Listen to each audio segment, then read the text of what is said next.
할렐루야. 오늘 우리 주님께서 십자가에서 죽으시고 다시 사신 부활절입니다. 길고 길었던 코로나가 사실상 종식이 되고 일상으로 돌아가는 이때에 우리가 부활절을 맞이하게 돼서 더욱더 뜻깊은 부활절을 맞이하고 있는 것 같습니다.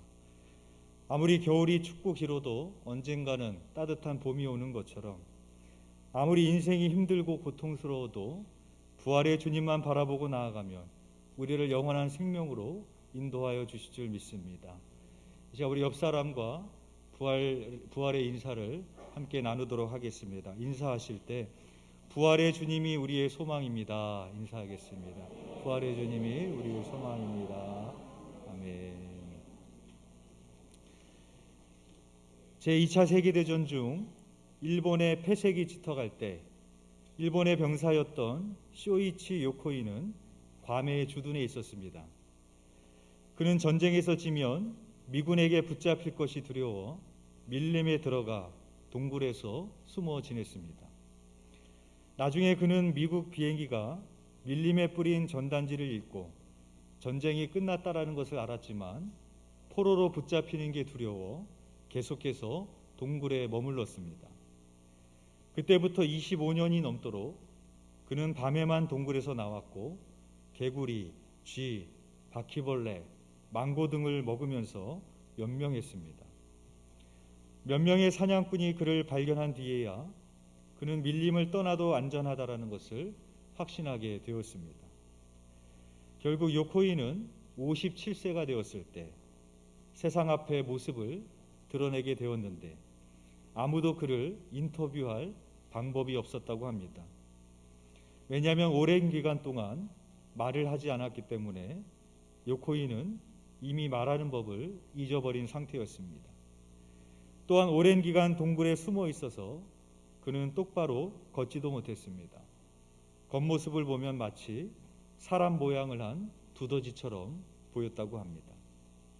사람들은 요코이를 보면서 한결같이 이렇게 말했습니다. 참 안타까운 일이야.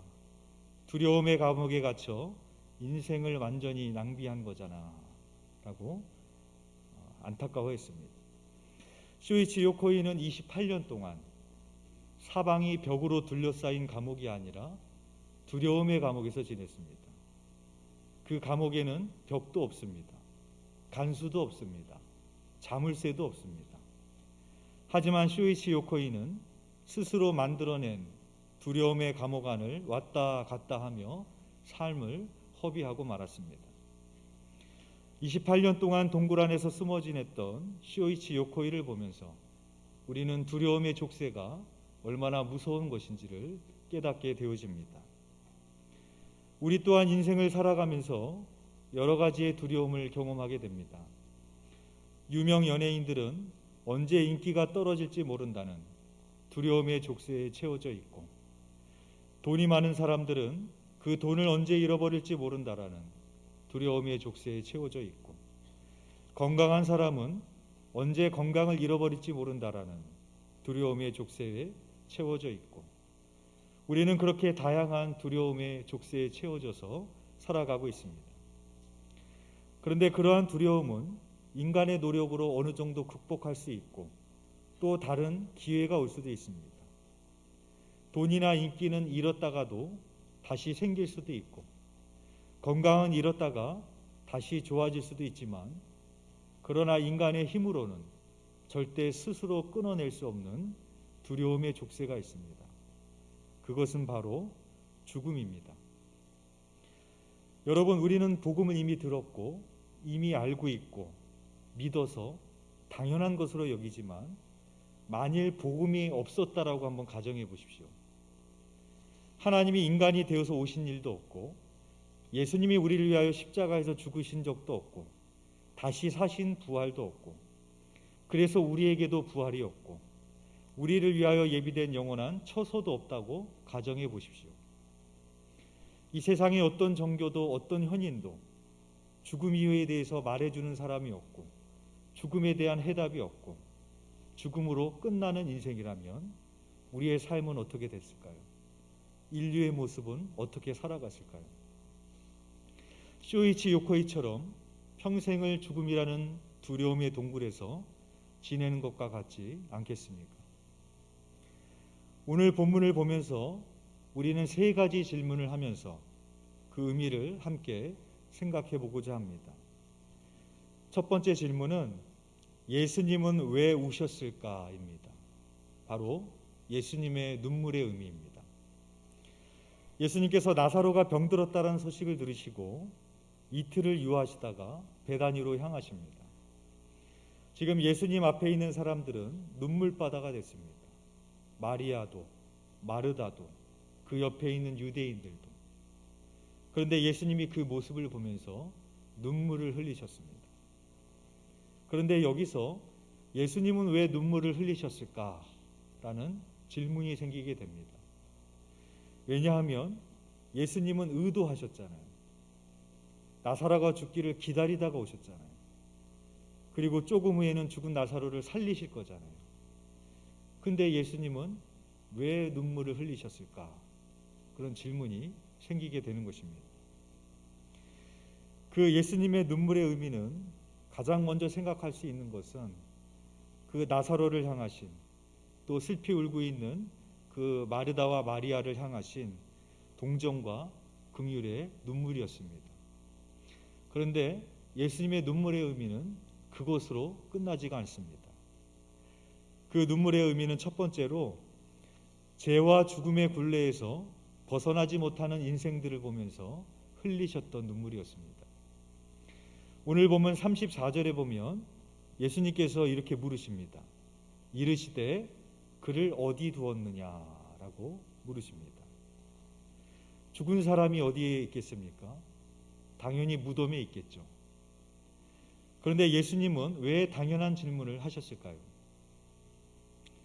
아담과 하와가 선악과를 먹고 범죄한 후에 동산 나무 사이에 숨었습니다. 그때 어디서론가부터 정적을 깨는 하나님의 음성이 들려옵니다. 아담아, 내가 어디에 있느냐? 그 하나님의 질문은 아담이 어디 있는지 몰라서 물으시는 것이 아닙니다. 아담의 현존을 묻고 계시는 것입니다. 마찬가지로 예수님께서 그를 어디 두었느냐라고 묻고 계시는 것은 그 시신이 어디에 있는지 몰라서 물으시는 것이 아닙니다.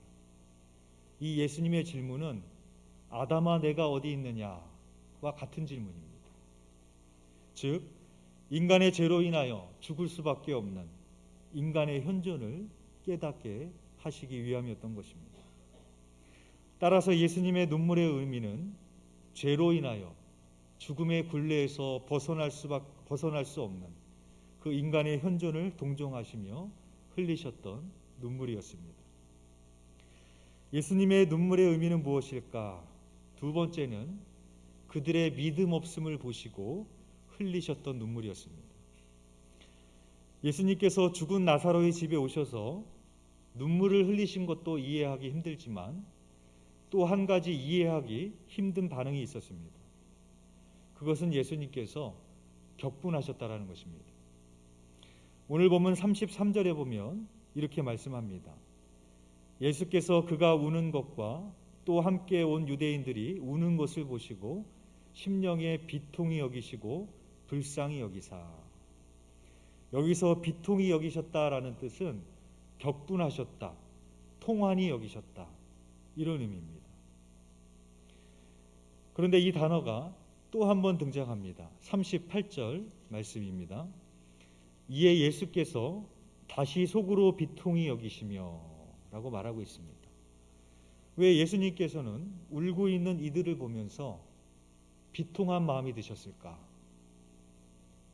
이 비통히 여기셨다라는 이 말씀 앞에 나오는 상황을 보면 그 이유를 우리가 발견할 수가 있습니다. 먼저 33절 앞에 나오는 32절의 말씀에 보면 마리아가 예수님을 향하여 원망 어린 목소리로 이렇게 말했습니다. 주께서 여기 계셨더라면 내 오라버니가 죽지 아니하였겠나이다. 또한 38절 앞에 나오는 37절의 말씀에 보면 어떤 사람들이 이렇게 말했습니다. 그중 어떤 이는 말하되 맹인의 눈을 뜨게 한 이 사람이 그 사람은 죽지 않게 할 수 없었더냐 하면서 그렇게 말을 했습니다. 그 모습을 보면서 예수님께서 비통히 여기셨다라는 것입니다. 따라서 이 예수님의 눈물의 의미는 무엇이겠습니까? 그들의 믿음 없음을 보시고 흘리셨던 눈물이었습니다. 23절에 보면 예수님께서 마르다에게 내 오라비가 다시 살아나리라 말씀하십니다. 그때 마르다가 이렇게 대답합니다. 24절입니다. 마르다가 이르되 마지막 날 부활할 때에는 다시 살아날 줄을 내가 아나이다. 무슨 말입니까? 비록 오라버니가 죽었지만 이 세상의 종말이 임하는 그날에는 다시 살 줄을 내가 압니다. 라고 대답을 한 겁니다. 그때 예수님께서 또 이렇게 말씀하십니다. 25절에서 26절의 말씀입니다. 예수께서 이르시되 나는 부활이요 생명이니 나를 믿는 자는 죽어도 살겠고 무릇 살아서 나를 믿는 자는 영원히 죽지 아니하리니 이것을 내가 믿느냐. 이에 마르다는 이렇게 대답합니다. 27절입니다. 이르되 주여 그러하외다. 주는 그리스도시요 세상에 오시는 하나님의 아들이신 줄을 내가 믿나이다. 마르다는 예수 그리스도가 하나님의 아들이심을 믿는다라고 호언장담하고 있는 것처럼 보입니다. 과연 마르다는 정말로 믿었던 것일까? 예수님께서 그 뒤에 나사로의 무덤을 막고 있는 돌을 옮겨 놓으라고 하십니다. 그때 마르다가 이렇게 대답합니다. 39절의 말씀입니다. 주여 죽은 지가 나흘이 되었음에 벌써 냄새가 나나이다. 무슨 말입니까? 죽은 지 나흘이나 지나서 냄새가 진동하고 있는 시체가 다시 살아난다라는 것은 불가능하다라는 것입니다. 그러니까 마르다도 내가 믿나이다라고 말을 했지만 그 마음속 중심 깊은 곳에는 그 부활의 주님을 향한 확고한 믿음이 있지 못했음을 우리가 보게 되어지는 것입니다. 바로 예수님께서는 그들의 믿음 없는 것을 보시고 비통히 여기셨고 눈물을 흘리셨다라는 것입니다. 예수님께서 죽은 사람을 살리신 것이 나사로가 처음이 아니었습니다. 그 전에도 죽은 사람을 살려내신 사건들이 있었습니다. 그런데 그때와 나사로의 차이가 있습니다. 그때는 지금 막 죽은 자를 살렸습니다. 그러나 나사로는 죽은 지 이미 나흘이나 지나서 그 시체가 썩는 냄새가 진동하고 있는 상황이었습니다. 지금 마르다 앞에는 생명이 되시는 예수님이 서 계십니다. 그러나 마르다는 생명이신 예수님이라도 죽은 지 나흘이나 지나서 썩는 냄새가 진동하고 있는 시체를 살려낼 수 있다라고 믿지 못했던 것입니다. 그런데 부활의 주님은 그 정도에 그치지 않으십니다. 에스겔서 37장에 보면 하나님께서 에스겔에게 골짜기에 가득한 마른 뼈를 보이시면서 이렇게 묻습니다. 인자야, 이 뼈들이 능히 살 수 있겠느냐? 죽은 나사로의 시체가 나흘이 지났다면 그래도 아직 마른 뼈는 아닐 것입니다. 시신의 형상은 남아있을 것입니다. 우리 주님은 어떤 분이신가? 죽은 지 나흘이 지난 시체도 생명을 불어넣으실 수 있는 주님이십니다. 우리 주님은 어느 정도인가? 죽은 지 나흘이 아니라 그 훨씬 더 지나서 생명의 기운을 하나도 찾아볼 수 없는 그 마른 뼈에도 생명의 기운을 불어내서 하나님의 군대로 일으켜 세우실 수 있는 분입니다. 아니 마른 뼈가 아니라 모든 것이 없어져서 흙으로 돌아간 인간일지라도 살리실 수 있는 분이라는 것입니다. 이것을 내가 믿느냐라고 주님이 물으시는 것입니다. 사랑하는 교회 여러분, 우리 주님은 죽은 지 얼마 안 된 자만 살리실 수 있는 분이 아니라 죽어서 나흘이 지나 시체에서 썩은 냄새가 진동하고 있는 그 사람만 살리실 수 있는 분이 아니라 마른 뼈만 살리실 수 있는 분이 아니라 주 안에서 자는 모든 성도는 세월이 아무리 오래 지나도 시신이 티끌로 화할지라도 능히 살리실 수 있는 부활의 주님이심을 믿으시기를 바랍니다. 그 믿음이 없음을 보시고 주님이 비참한 마음으로, 비통한 마음으로 눈물을 흘리셨다라는 것입니다. 또한 39절에서 예수님께서 이렇게 말씀하십니다. 돌을 옮겨 놓으라. 두 번째 질문입니다. 여기서 돌을 옮겨 놓으라는 말씀은 어떤 의미일까? 당시 유대인들의 무덤은 자연 동굴이거나 바위를 파낸 인공 동굴이었습니다. 그 동굴에 죽은 시신을 안장하고 돌로 무덤의 입구를 막았습니다. 그렇다면 그 돌은 무엇을 상징하는가? 삶과 죽음의 경계를 상징합니다. 한번 죽음에 삼킨 자는 다시 생명으로 나올 수 없음을 상징하고 있는 것입니다. 또한 그 돌을 옮기라라는 말씀은 어떤 의미일까? 그 돌은 어떤 의미일까?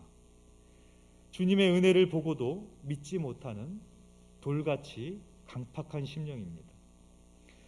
출애굽하라는 하나님의 명령에 바로왕의 마음이 강팍하여져서 하나님께 대적했습니다. 출애굽이라는 은혜를 받았지만 물이 없다고, 먹을 것이 없다고 마음이 강팍해졌던 이스라엘의 1세대들은 가나안에 들어가지 못하고 광야에서 죽었습니다. 통일국가를 이루었던 이스라엘은 그 심령이 강팍해져서 멸망하여 바벨론의 포로로 끌려가게 되었습니다. 바로 주님의 말씀은 그 돌같이 강팍한 심령을 제거하라라는 것입니다. 예수님께서는 돌을 옮겨 놓으라고 말씀하십니다. 그런데 생각을 해보면 죽은 자도 살리실 수 있는 분이라면 예수님이 직접 옮기실 수도 있습니다. 그런데 예수님은 왜 굳이 사람들에게 돌을 옮기라고 하셨을까요? 예수님은 혼자 모든 일을 다 하시는 것이 아니라 항상 우리가 할 수 있는 부분들을 남겨놓으십니다. 그것이 바로 믿음입니다. 그 믿음을 통하여서 하나님의 역사에 동참시키기 원하시는 것입니다. 예수님께서 가나 혼인잔치에서 종들에게 명령하십니다. 물을 아기까지 채워라. 주님은 물을 포도주로 바꾸실 수 있습니다. 그런데 굳이 종들에게 물을 아기까지 채우라라는 그런 명령을 하시는 것을 볼 수 있습니다. 이 예수님의 말씀에 불가능해 보이지만 그러나 그 말씀 시키는 대로 했을 때 마리아의 믿음과 그 종들의 순종하는 믿음을 통하여 가나의 기적이 일어나게 되는 것을 보게 되어집니다. 그래서 우리의 믿음이 중요한 것입니다. 하나님은 전지전능하신 하나님이시지만 어떻게 역사하는가? 여러분의 믿음을 통해서, 여러분의 순종을 통해서 역사하시는 것입니다.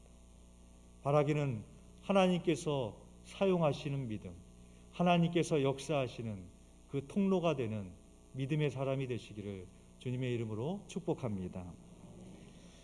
예수님께서는 먼저 하늘 아버지께 감사를 하신 이후에 죽은 나사로를 불러내십니다. 43절의 말씀입니다. 이 말씀을 하시고 큰 소리로 나사로야 나오라 부르시니.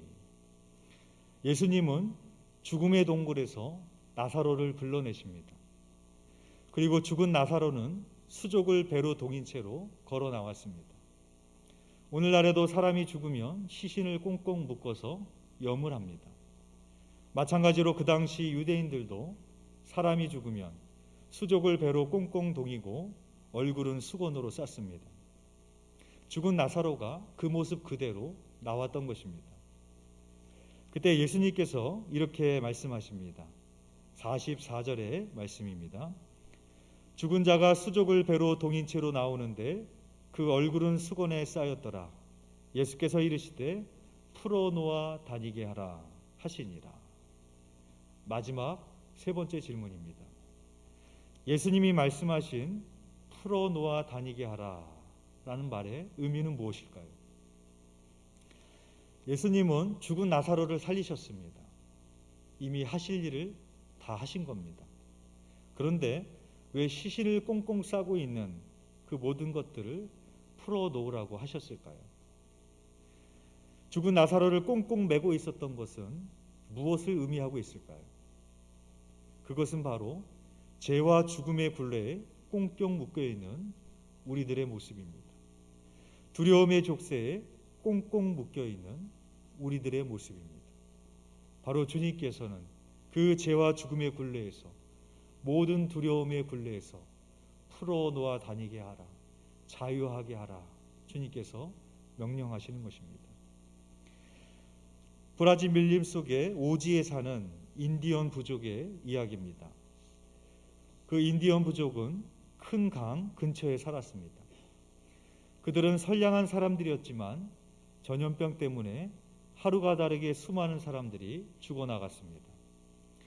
선교사님은 그들을 병원으로 데려가서 치료를 받게 하고 예방접종을 받게 하는 것이 유일한 해결책이라고 생각했습니다. 그런데 문제는 병원은 강 건너편에 있었습니다.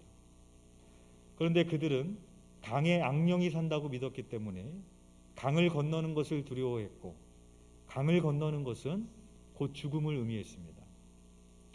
선교사는 그들의 미신을 없애주는 어려운 과제에 착수했습니다.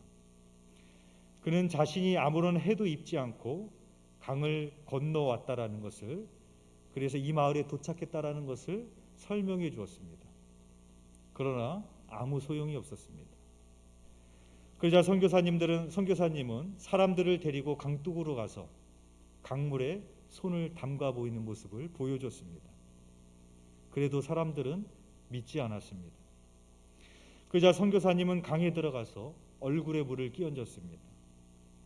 사람들은 그런 선교사의 모습을 유심히 보았지만 여전히 망설였습니다. 마지막으로 선교사는 강물에 자신의 몸을 완전히 담갔습니다. 그리고 헤엄을 쳐서 강 반대편으로 나갔습니다. 그리고 강의 능력이라는 것이 한낱 웃음거리에 불과하다는 것을 입증해 보이며 선교사는 승리의 주먹을 들어 올렸습니다. 그때 인디언들은 환호하기 시작했고 그의 뒤를 따라 강을 건너갔습니다. 예수님은 제자들에게 십자가에서 죽으실 것과 부활하실 것에 대해서 세 차례나 말씀하신 적이 있었습니다. 그러나 제자들에게는 아무 소용이 없었습니다. 예수님께서는 나인성 과부의 아들을 살리시고 회당장 야이로의 딸을 살리시며 죽은 자도 살리실 수 있는 분임을 입증했습니다. 그래도 사람들은 믿지 않았습니다. 예수님께서는 죽은 지 나흘이나 지나 시신에서 냄새가 진동하고 있는 나사로를 살려내셨습니다. 그리고 이번에는 충분할 거라고 생각했습니다. 그러나 사람들은 여전히 냉소적이었습니다. 마지막으로 예수님은 직접 죽음의 강으로 뛰어들어갔습니다. 죽음의 물속에 몸을 담그고 그 죽음의 강을 헤엄쳐서 그 강 반대편으로 나오셨고 이렇게 소리쳤습니다. 나사로야 나와라. 사망과 죽음의 권세에서 나와라. 죽음의 두려움과 모든 두려움에서 나와라. 소리치셨습니다. 사랑하는 교회 여러분, 바라기는 부활의 믿음으로 죽음의 두려움으로부터, 세상의 어떤 두려움으로부터 자유하실 수 있는 저와 여러분이 되시기를 주님의 이름으로 축원드리겠습니다. 기도드리겠습니다.